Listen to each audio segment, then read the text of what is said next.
하나님의 말씀은 시편 100편 1절에서 5절까지 봉독하겠습니다. 구약 874쪽 시편 100편 1절에서 5절까지 봉독합니다. 온 땅이여 여호와께 즐거운 찬송을 부를지어다. 기쁨으로 여호와를 섬기며 노래하면서 그의 앞에 나갈지어다. 여호와가 우리 하나님이신 줄 너희는 알지어다. 그는 우리를 지으신 이요 우리는 그의 것이니 그의 백성이요 그의 기르시는 양이로다. 감사함으로 그의 문에 들어가며 찬송함으로 그의 궁정에 들어가서 그에게 감사하며 그의 이름을 송축할지어다. 여호와는 선하시니 그의 인자하심이 영원하고 그의 성실하심이 대대에 이르리로다. 아멘. 봉독한 말씀을 가지고 기쁨으로 하나님을 섬기라 라고 하는 내용으로 함께 은혜를 받습니다. 자, 우리 옆 사람 쳐다보면서 좀 웃는 얼굴로 우리 기쁨으로 하나님을 섬깁시다 하고 인사 좀 한번 합시다.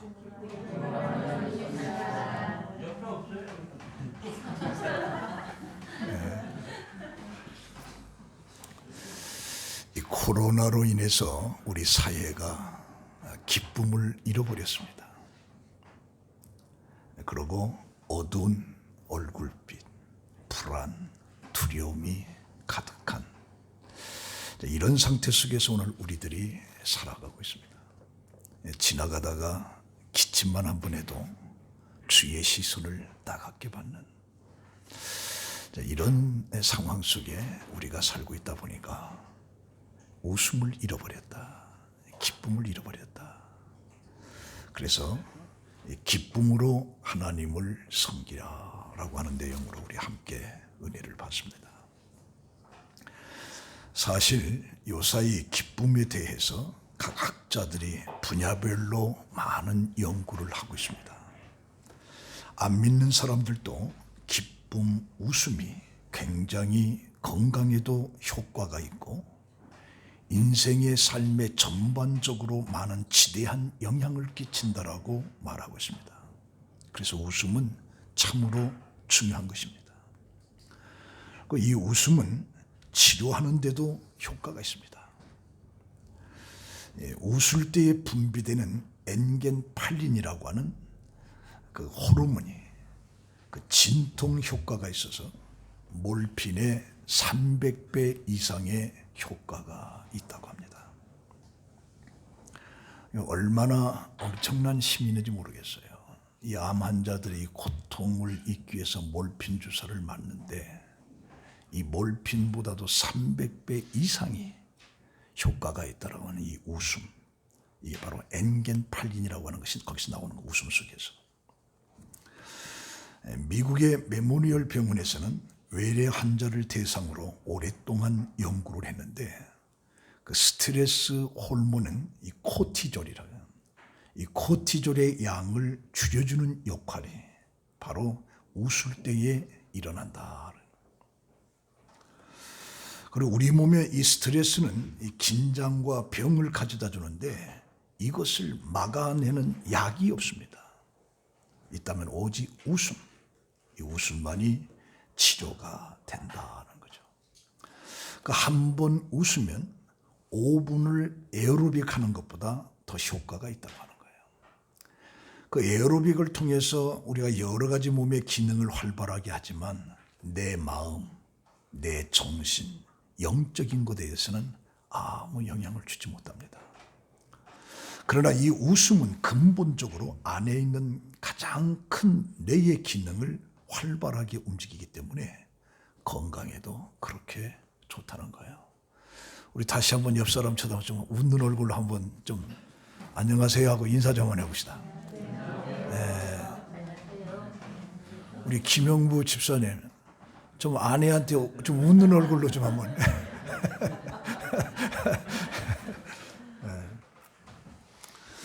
그 미국 메릴랜드 대학의 메디컬 센터에서는 이 웃음은 심장병을 예방하는 데 가장 효과가 있다고 합니다. 또 캘리포니아의 노마린다 의과대학에서는 웃음과 면역체계에 대한 연구에서 웃을 때의 체내에서 병균을 막는 항체인 인터페로 감마 호르몬이라고 하는 것이 분비된다라고 하는 것을 발견한 거예요. 동경의대에서는 만성 통증 환자들에게 웃음이라고 하는 것은 불치의 병도 고칠 수가 있다라고 말을 하고 있습니다. 그리고 이 신경계에서는 웃음은 신체 전 기관의 긴장을 완화시켜서 암 환자의 통증을 경감시키기도 하고, 호흡기에서는 웃음은 산소 공급이 2배나 증가되어서 머리가 좋아진다라고 하는 임상 결과도 나오고 있습니다. 그리고 소화기에서는 기분이 좋을 때 소화 호르몬이 촉진되어서 음식물의 소화를 돕는다고 그래요. 그래서 밥을 먹을 때는 웃는 이야기를 하라는 거죠. 그래서 밥 먹을 때에 이 돈 이야기라든가 이 정치 이야기를 하지 말라. 왜? 신경질 난다. 신경질 난다. 그 웃는 이야기를 하라는 거죠. 그러면 소화가 잘 되고 건강에 좋은데 이 근육계도 물론이고, 웃으면 우리 몸에 65개의 근육 중에 231개가 움직인다는 거예요. 그리고 얼굴 근육도 15개가 움직인다고 하는 겁니다. 그래서 웃으면 세포도 증가되는 것 때문에 이 웃음이 얼마나 좋은지를 몰라요. 우리 조상들도 여기에 대해서 이미 많은 경험이 있었던 것 같아요. 그래서 이 소문 만복내라. 웃으면 만복이 온다.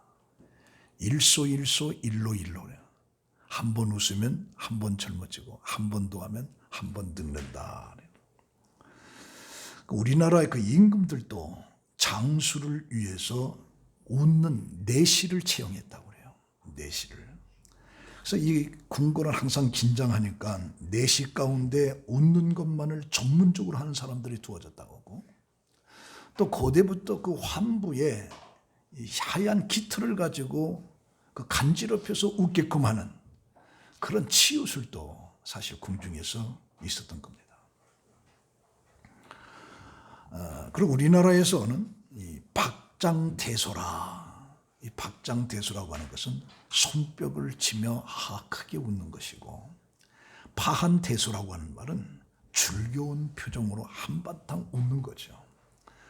이 포복절도라고 하는 말은 배를 안고 넘어질 정도로, 배꼽이 빠질 정도로의 웃는 것을 이야기하는 거예요. 그래서 이 웃음이라고 하는 것도 역시 우리 조상들도 이렇게 많은 경험을 가지고 있는 이 웃음, 기쁨이에요. 근데 오늘 우리 그리스도인들에게는 이 기쁨이라고 하는 것을 오늘 이 성경에서 강조를 해주고 있어요. 그래서 여러분들이 오늘 이 말씀을 듣기 전에 나는 과연 삶에 기쁨이 있는가? 근데 중요한 것은 내게 무슨 좋은 일이 있어서의 내가 기쁨을 표현하는 거하고 하나님 자체에 내가 기뻐하는 거하고는 하늘과 땅 차이입니다. 요새 왜 기쁨이 없냐 했더니 요새 기쁠 일이 뭐가 있어요 하고 인상 쓰는데, 우리 기독교인들은 내게 뭐가 주어졌기 때문에, 뭐가 이루어졌기 때문에 마음이 편안하고 기쁨을 말하는 게 아니고 하나님 존재 자체의 기쁨을 갖는 것을 말하는 거예요. 근데 이런 기쁨을 여러분들은 가지고 있는지, 이런 기쁨을 가지고 있다면 삶이 아무리 어두움 속에서도 우리는 기뻐할 수가 있다는 거죠. 기뻐할 수가. 오늘 이 본문은 1절에서 5절까지 짤막한 내용이지만 그 내용 속에는 비애나 원망이 하나도 없습니다. 처음부터 끝까지 하나님을 찬송할 것을 촉구하고 있는 것입니다. 여기에 누구에게 하나님을 기뻐하고 또 찬송을 해야 되느냐라고 할 때 온 땅을 향해, 하나님을 섬기는 온 백성을 향하여 즐거이 부를지어다. 그러니까 온 땅에 존재하는 모든 사람들이 하나님을 찬송하라, 그렇게 말하는 거예요. 근데 이 찬송하는데 즐거이 부를지어다라고 하는 이 즐거이 부를지다라고 하는 이 말은 귀가 먹을 정도로 큰 소리로, 그러고 소리치면서 놀라서 기뻐서 소리치는 이런 마음을 가지고 즐거이 하나님을 찬송하라는 거죠. 이것은 사실 왕이었던 행차 속에 전쟁을 통해서 승리하고 개선장군할 때에 그때 기뻐 외치는 이런 것을 말하는데 하나님을 그렇게 기뻐하라는 거죠. 하나님을. 그러면서 2절에 보면 기쁨으로 여호와를 섬기며 노래하면서 그의 앞에 나갈자다. 근데 여기 중요한 것은 기쁨으로 섬기라라고 하는 이 섬긴다라고 하는 것은 노예와 주인의 관계예요. 어찌할 도리가 없는 관계, 강한 자가 약자를 억압하고 착취하고 학대하는 것에 배후에 깔려 있어요. 그래서 힘 있는 자와 힘 없는 자, 힘 있는 자 속에 우리는 노예와 같은 이 섬김의 내용인데, 그러나 여기서 여호와를 섬긴다라고 하는 건 오히려 반대입니다. 하나님은 긍휼이 많으시고 구원을 베푸시고 선한 일과 하시고 그의 인격과 그의 거룩함 속에, 그래서 그분을 기쁨으로 섬기는 것, 이건 자연스러운 기쁨이라는, 약자가 돼서 강자의 어찌할 수가 없는 이 구조적 속에서 내가 기뻐하는 것이 아니라 하나님의 인격, 하나님의 거룩함, 하나님이 베풀어 주신 그 은혜와 긍휼을 생각하면서 내가 기뻐하라는 거죠. 기뻐하라. 그런데 이 시인은 그 섬김을 하나님의 백성으로 여겼던 이스라엘 백성에게만 국한시키는 것이 아니라 모든 민족, 열방, 땅의 모든 만물을 향해서 명령을 하고 있는 겁니다. 다시 말하면 하나님만이 참된 신이고 유일하시고 절대 주권자라고 하는 의미가 그 속에 담겨 있으면서 온 땅 모든 백성들은 즐겁게 외치면서 하나님을 기뻐하고 찬송하라, 그렇게 말하고 있어요. 여기서 온 땅이라고 하는 것은 자기 민족, 자기 백성이라고 하는 한계를 뛰어넘어서 온 땅으로 즐겁게 찬송을 부를지어다, 기쁨으로 하나님을 섬길지어다라고 말하고 있는 거죠. 그래서 느헤미야 8장 10절에 보면 여호와를 기뻐하라, 너희의 힘이니라. 하나님을 기뻐하는 것이 너희의 힘이라고 말씀하고 있어요. 시편 37편 4절에 여호와를 기뻐하라, 저가 내 마음의 소원을 이루어 주시리라. 그래서 하나님을 기뻐하는 자를 하나님이 더 사랑하신다는 거죠. 기쁨으로 성전을 찾는 자에게 하나님은 신령한 복을 주시는 거죠. 기쁨으로 내가 예배를 드릴 때 은혜가 임하게 되는 거예요. 마지못해 억지로가 아니라 하나님 존재 자체에 내가 기뻐서 그 하나님을 경배하고 하나님을 예배하는 거죠. 그래서 우리가 하나님을 섬기고 경배하는 데 있어서의 어떤 종교적인 의무감이라든가 형식적이 돼서는 안 된다는 겁니다. 베풀어 주신 은혜와 복을 기억하면서 벅찬 감격 속에 자발적으로 행해야 돼요. 그렇다면 왜 내가 하나님을 섬기고 기쁨으로 찬송과 노래를 불러야 되느냐라고 할 때 3절에 보니까 여호와가 우리 하나님이신 줄 너희는 알지어다. 여호와가 우리 하나님이시라고 하는 것을 너희는 알지어다. 그렇기 때문에 그 하나님을 기뻐하며 즐거워하며 찬송을 부르라, 그렇게 말하고 있어요. 자, 그러면 여호와가 우리 하나님이신 줄 너희는 알지어다 할 때 이 여호와라고 하는 말은 스스로 있는 자, 하나님의 고유한 성호입니다. 출애굽기 3장 13절에 모세가 하나님의 소명을 받고 하나님에게 이스라엘 자손이 묻기를 너를 보내신 그의 이름이 무엇이냐라고 물으면 내가 무엇라고 말을 하오리까 라고 했더니 하나님께서 모세에게 말하기를 나는 스스로 있는 자다. 스스로. 그래서 너는 이스라엘 자손에게 이같이 이르기를 스스로 있는 자가 나를 너희에게 보내셨다 하라. 그래서 이 시브리 사람들은 부정한 입술을 가진 인간이 거룩하신 하나님의 이름을 함부로 입에서 담을 수 없다라고 하는 생각을 통해서 스스로 있는 자라고 하는 이 뜻을 우리가 야훼라고 합니다. 야훼. 그 야훼라고 하는 말을 사용했어요. 그런데 그들이 바벨론의 포로가 돼서 70년 후에 다시 돌아오면서 야훼라고 하는 이름마저도 우리가 어떻게 부를 수가 있느냐, 이 거룩한 이름을. 그래서 아도나이라고 하는 이름으로 대체시킵니다. 이 아도나이가 주라는 뜻이에요. 아도나이라.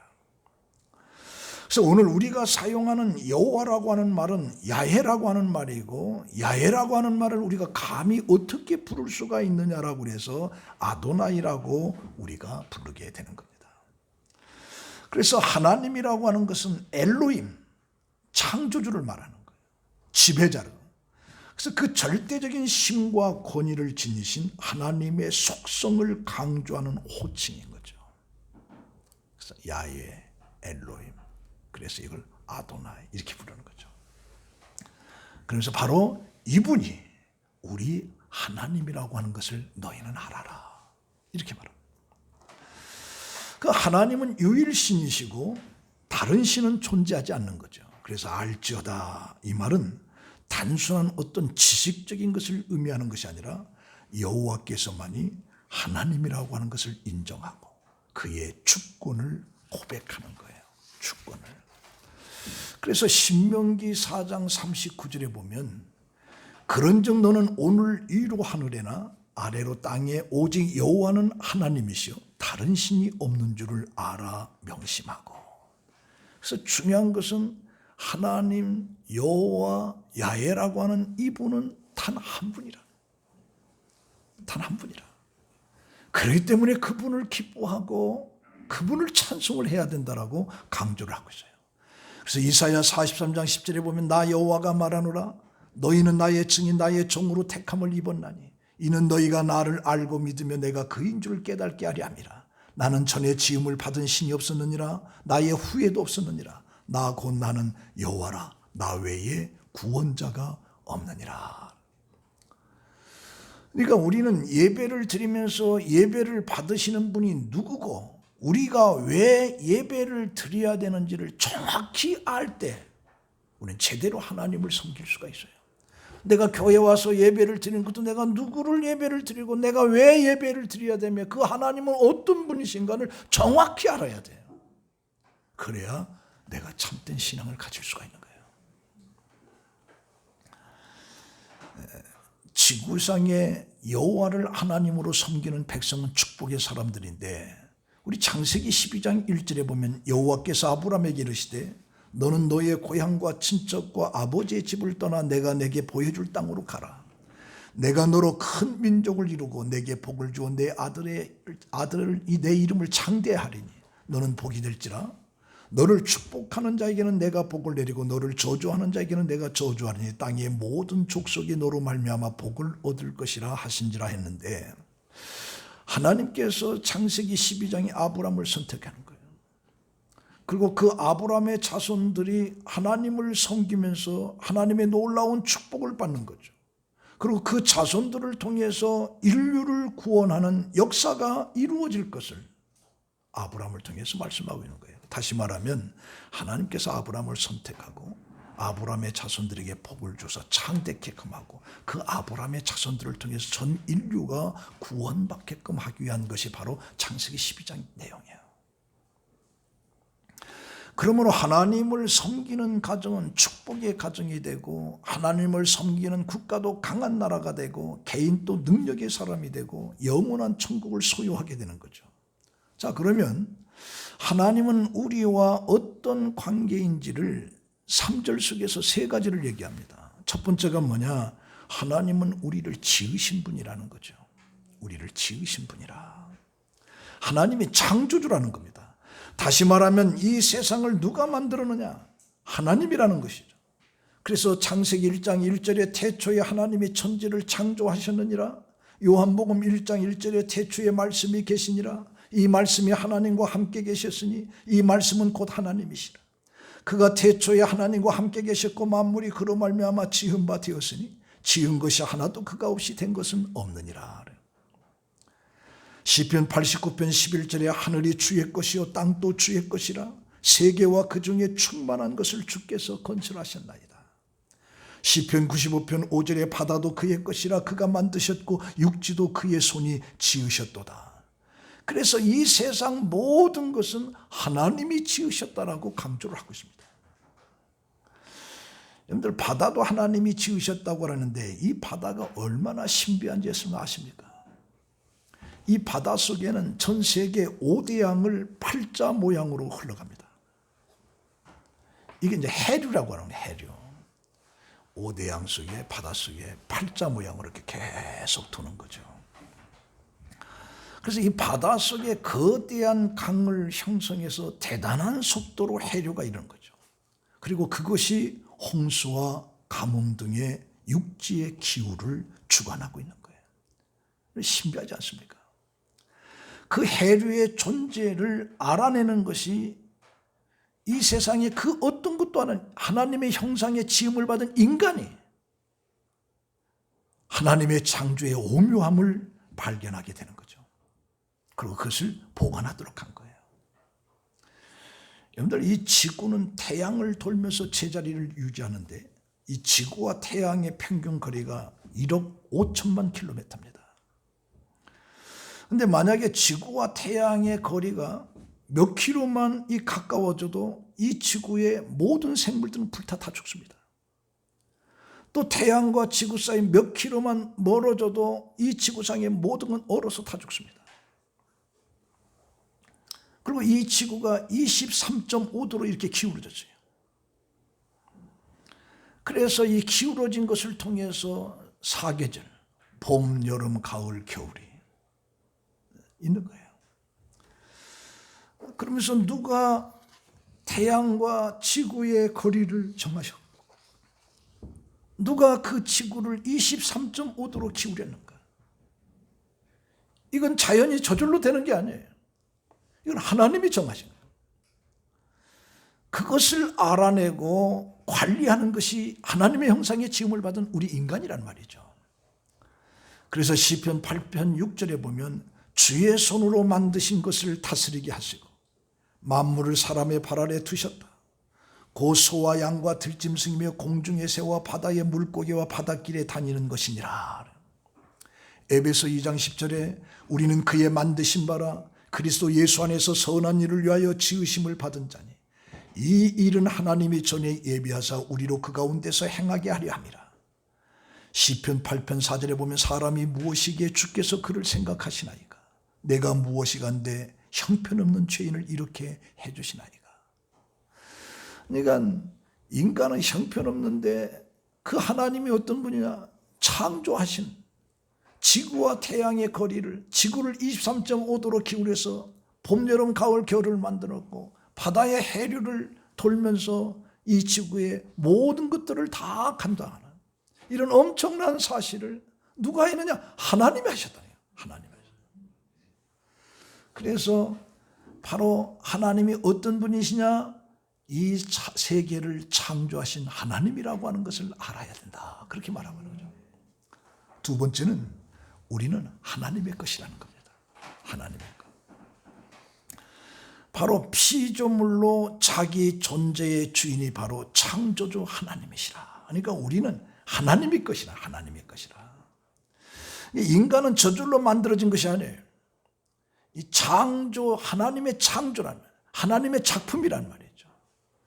우리 진화론을 통해서 아메바가 형성해서 원숭이가 되고 원숭이가 돼서 사람이 됐다. 이건 진화론적이에요. 이게 이제 우리나라에서는 교육이 없습니다.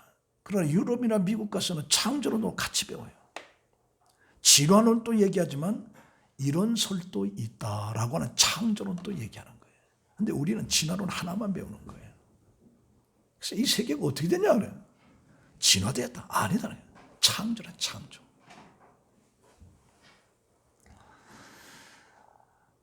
자, 그런데 우리 이사야 43장 1절에 보면 야곱아 너를 창조하신 여호와께서 지금 말씀하시니라. 이스라엘아 너를 지으신 이가 말씀하시니라. 너는 두려워하지 말라. 내가 너를 구속하였고 내가 너를 지명하여 불러나니 너는 내 것이라 그래. 이 세계를 창조하신 하나님이 그 다음에 우리에게 요구하는 너는 내 거라니. 왜? 내가 만들었으니까. 내가 만들었어요. 이런 것을 알고 우리가 하나님을 경배하고 하나님을 예배하는 거예요. 에베소서 1장 7절에 우리가 그리스도 안에서 그의 은혜의 풍성함을 따라 그의 피로 말미암아 구속 그 죄 사함을 받았으니. 그러니까 우리는 죄로 인해서 전부 다 멸망받을 수밖에 없는데 예수 그리스도의 그 십자가의 피를 대속을 통해서 그 피로 우리를 샀다네. 그래서 너는 내 거라 내 거라. 그래서 우리는 하나님의 것이에요. 하나님의. 베드로전서 2장 9절에 그러나 너희는 택하신 족속의 왕같은 제사장들이여 거룩한 나라여 그의 소유가 된 백성이니 이는 너희를 어두운 데서 불러내어 그의 기이한 빛에 들어가게 하신 이의 아름다운 덕을 선포하게 하려 함이라. 로마서 5장 8절에 우리가 아직 죄인 되었을 때 그리스도께서 우리를 위하여 죽으심으로 하나님께서 우리에 대한 자기의 사랑을 확정하셨느니라. 그러면 이제 우리가 그의 피로 말미암아 의롭다함을 얻었으니 더욱 그의 진노에서 구원을 받은 것이니라. 사도 바울은 로마서 14장 7절에 우리 중에 누구든지 자기를 위하여 사는 자가 없고 자기를 위하여 죽는 자도 없으니 우리가 살아도 주를 위해서 살고 죽어도 주를 위해서 죽나니 그러므로 사나 죽으나 우리는 주의 것이로다. 우리는 주의 것이. 죽어도 주를 위해서 살아도 주를 위해서 사나 죽으나 우리는 주의 것이라. 주의 것이라. 네. 그리고 세 번째는 우리는 하나님의 양이라고 하는 것을 표현하고 있습니다. 양이라고. 그러니까 하나님은 우리를 지으신 창조다. 그리고 우리는 그의 것이다.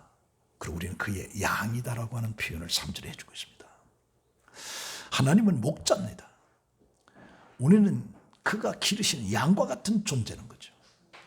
그래서 우리는 하나님의 양이고 하나님은 우리의 목자가 되시는 겁니다.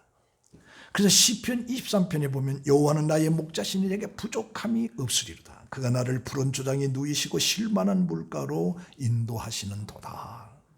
이게 신약 속에 예수님께서도 이런 말씀하십니다. 나는 선한 목자라. 선한 목자는 양들을 위하여 목숨을 버린다. 그런데 이 구약 성경에서 목자라든가 양이라고 하는 이 시브리 말을 보케르라고 하는 말을 씁니다. 이 보케르라고 하는 말. 근데 이 보케르라고 하는 말은 세 가지 책임이 있어요. 세 가지 책임이.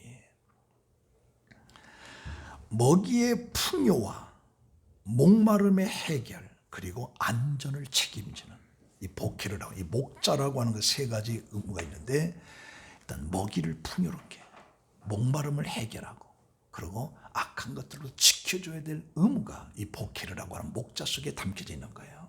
그러니까 목자는 양들을 푸른 초장으로 인도해야 되고 쉴만한 물가로 이끌어줘야 되고 목자는 도적과 노략질하는 맹수로부터 보호해야 되는 거죠. 그래서 자신의 목숨을 아끼지 않고 최선을 다해서 그 책임을 감수하는 것 이게 바로 목자인데 바로 그런 목자가 우리 하나님이시라는 거예요. 우리를 향해서 그 하나님은 선한 목자라는 거예요. 선한 목자. 그래서 우리는 그의 양으로서 하나님의 인도로 풍요로움과 안전함을 가하고 있는 거예요. 그래서 다윗이 여호와는 나의 목자시니 내게 부족함이 없다. 이렇게 말을 하고 있는 거죠. 만약에 목자가 없다라고 할 때 그 양은 상상조차 할 수가 없는 거예요. 왜? 양은 미련한 짐승이라 가면 길을 못 찾아요. 그리고 무엇을 먹어야 이게 독초인지 뭔지도 몰라요. 이게 철저하게 목자의 도움을 받아야 살아갈 수 있는 짐승이 바로 양인 거예요. 우리 인간이 마찬가지예요. 근데 바로 하나님이 우리의 양의 목자다. 이렇게 되는 거죠. 그래서 출애굽기 13장 21절에 보면 여호와께서 그들 앞에 행사하는 날에 낮에는 구름 기둥으로 그리고 밤에는 불 기둥으로 그렇게 비추서 주야로 진행하게 하신다. 시편 127편 1절에 여호와께서 집을 세우지 아니하시면 세우는 자의 수고가 헛되며 여호와께서 성을 지키지 아니하시면 파수꾼의 수고함이 헛되도다. 이사야 40장 31절에 오직 여호와를 앙망하는 자는 새 힘을 얻으리니 독수리의 날개치며 올라가면 같을 것이요 다른 박질하여도 곤비치 아니하겠고 걸어가도 피곤치 아니하리로다. 이 신약 속에 누가복음 15장 속에 와서는 비유 속에 잃어버린 양을 찾기 위해서 산을 넘고 강을 넘어서 양 한 마리를 딱 찾습니다. 근데 너무 기뻐서 집에 와서 동네 사람들을 불러서 잔치까지 벌리는 거죠. 잔치까지. 이만큼 목자로서의 양을 사랑하는 그 표현이 하나님과 우리와의 관계 속에서 이야기하고 있는 거예요.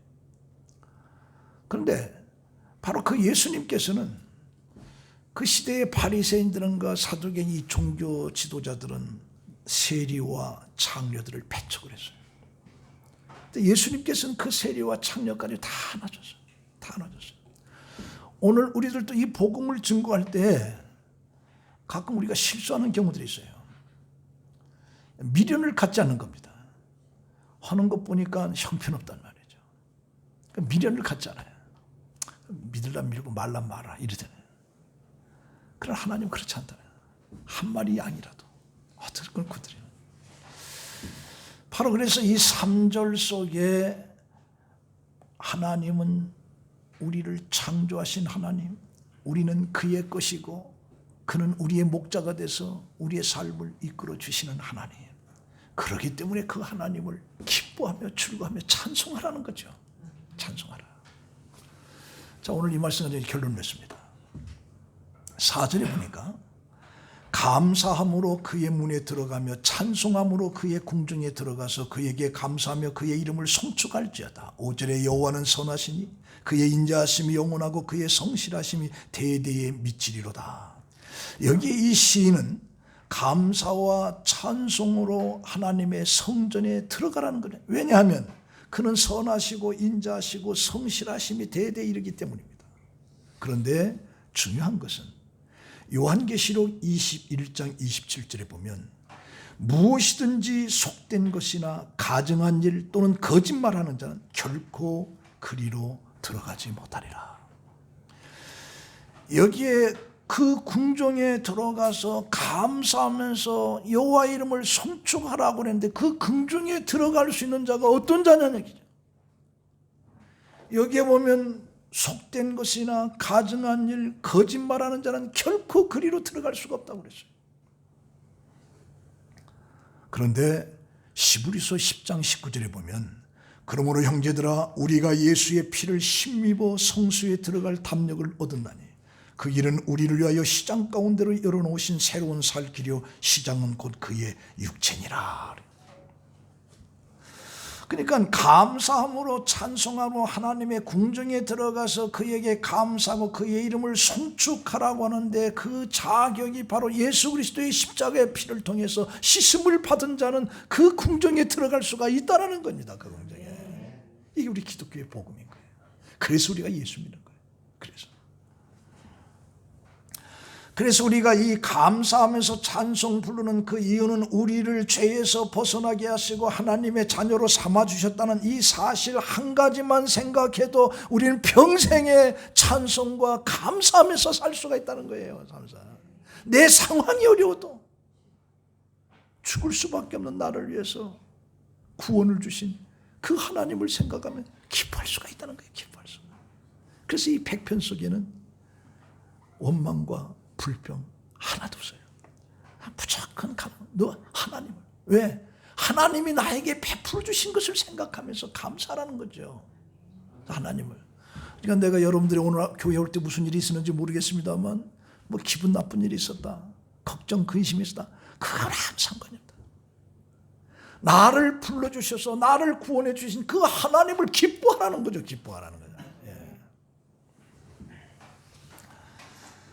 자, 영국의 작가 아이잔 윌튼이라고 하는 사람이 감동적인 글을 하나 썼는데 하나님의 주소는 두 곳이 있다. 하나는 하늘나라고 하나는 감사하는 사람의 마음속에 있다. 그래서 하나님은 하늘에만 계시는 것이 아니라 감사하는 사람의 마음에 계신다라고 얘기하는 거예요. 그래서 감사와 찬송이 없는 사람은 천국의 기쁨을 맛볼 수가 없어요. 감사하는 마음이 천국이라고 지금 내가 기뻐하는 마음이 없으면 그는 천국의 기쁨을 맛볼 수가 없다는 거예요. 없다는. 자, 제가 예화를 하나 들어봅니다. 어느 부인이 캐러더스 목사를 찾아와서 나이트 클럽에서 댄서로 일을 하는 자기 딸을 위해서 기도를 부탁을 해요. 목사님은 그 부탁을 듣고서 말을 하기를 우리 함께 기도한 것을 기쁘게 생각합니다. 또한 당신의 딸과 함께 역사하시는 하나님을 찬양합니다 라고 하는 말을 들은 이 부인은 질겁을 하면서 목사님에게 묻습니다. 목사님, 무슨 말을 그렇게 하세요? 지금 내 딸은 형편없이 행동하고 있는데 어떻게 하나님을 찬양합니까? 내 딸은 귀신이 들렸어요. 귀신이 들렸어요. 그러자 이 목사는 당신의 생각에는 그럴지 모르지만 그러나 하나님께 감사하며 찬송할 수 있는 것을 당신은 생각해야 됩니다. 만약에 당신 딸이 귀신이 들려서 이제 댄스로 이제 나이트클럽에서 그렇게 행동한다는 그 자체를 인정을 하게 되면 당신은 하나님을 믿는 것이 아닙니다. 하나님은 그 딸을 거기서 구원할 수 있는 그 하나님을 여러분 믿어야 됩니다. 감사해야 됩니다. 그러는 거죠. 그러니까 뭐라고 하냐? 아무리 우리 환경이 나빠도 하나님은 우리가 찬양하기를 원한다는 얘기죠. 내가 지금 너무 고통스러운데 할지라도 그 고통 속에서도 하나님은 찬양하기를 원한다는 겁니다. 원한다는 거예요. 만일 당신의 딸이 귀신 들렸다고 단정한다면 그 귀신 들린 딸을 향해서 역사하시는 하나님을 인정하지 못한다는 얘기가 되는 겁니다. 그래서 이야기를 쭉 해준 거예요. 그러자 이 말을 들은 이 여인은 목사님의 말씀대로 하겠습니다. 그러면서 나는 왜 하나님께서 이런 방식으로 일하는지를 잘 모르겠습니다. 그러나 하나님이 하시는 것을 믿고 그분을 찬양하겠습니다. 그래서 자기 딸이 나이트클럽에 가서 댄스로 노는 것을 전 마귀 귀신 들렸다라면서 그냥 고통스러운데 목사님이 하는 얘기를 듣고 하나님 찬송합니다. 하나님, 내 딸이 나이트클럽에서 댄스로 하는 걸 하나님 찬양합니다. 근데 바로 그날 저녁이었어요. 그 여인의 딸은 평소대로 나이트클럽에 가서 춤을 추고 있는데 한 청년이 다가오는 거예요. 춤을 추자고 하면서 뭐라고 하냐? 예수님은 당신을 진실로 사랑하십니다 라고 하는 말을 던져주는 거예요. 지금 한참 흥이 나서 춤을 추는데 그 말은 분위기에 맞지가 않죠. 분위기가 맞지 않는 거예요. 근데 그 소리가 그 소녀에게 아주 신선한 충격을 주었습니다. 왜 그러냐? 지금까지 청년들과 함께 춤을 추었지만 그 청년들이 수많은 이야기를 했지만 이런 이야기 한 청년은 하나도 없었단 말이에요. 그래서 춤을 추던 그 소녀가 무대에서 내려와서 청년에게 물어봤어요. 왜 나한테 이런 이야기를 했느냐? 라고 했더니 청년이 갑자기 우연히 이 길목을 지나가는데 하나님께서 감동을 주면서 너 나이트클럽 들어가서 그 여자에게 춤을 추고 있는 여자에게 예수 그리스도께서 당신을 사랑하십니다 라고는 한마디를 던져주라. 그래서 이 청년이 그렇게 이야기한 거죠. 그러고 나서 이 이야기를 듣던 그 소녀가 고백을 합니다. 저도 당신이 말하는 하나님의 선물을 받고 싶습니다. 그러면서 그 인생이 바꿔졌어요. 바꿔졌어요. 네.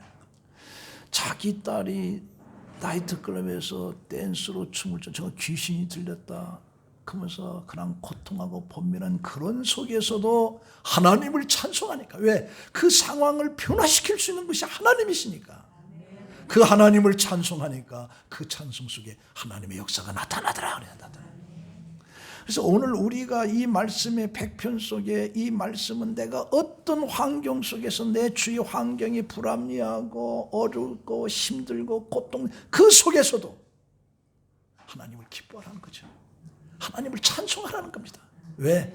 그 하나님이 어떤 분인가를 알면 우리는 그 상황이 어려워도 하나님 존재 자체를 기뻐할 수가 있다는 거죠.